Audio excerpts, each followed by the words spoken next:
ஸ்தோத்திரம். இப்போ நம்ம சங்கீத தியானம் நம்ம வாசித்தோம். இந்த சங்கீதக்காரர் தாவீதுக்கு சங்கீதம். ஹல்லேலூயா. சங்கீதம் 28 நம்ம வாசித்தோம். நான் ஒன்று நீங்க ஒன்று வாசித்தோம். இந்த இடத்துல நம்ம ஆண்டவராகிய இயேசு கிறிஸ்துவை நம்மளை உயர்த்துறார். ஹல்லேலூயா. இப்போ தேவன் என் கண்மலையாகிய கர்த்தாவே உம்மை நோக்கி கூப்பிடுகிறேன், நீர் கேளாதவர் போல மௌனமாயிராதியும். நீர் மௌனமாயிருந்தால் நான் குழியிலே இறங்குறவர்களுக்கு ஒப்பாயிருக்கிறேன். ஹல்லேலூயா.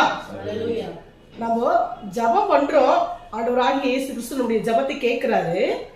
ஆனா தேவனுக்கு கீழ்ப்படியாம இருந்தா அவர் கேளாதவர் தான் இருப்பார். ஹல்லேலூயா.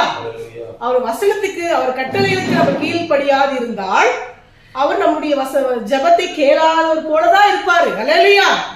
அவருடைய 10 கட்டளைக்கு நம்ம கீழ்ப்படிந்து இருந்தால் அவர் உடனுக்குடன்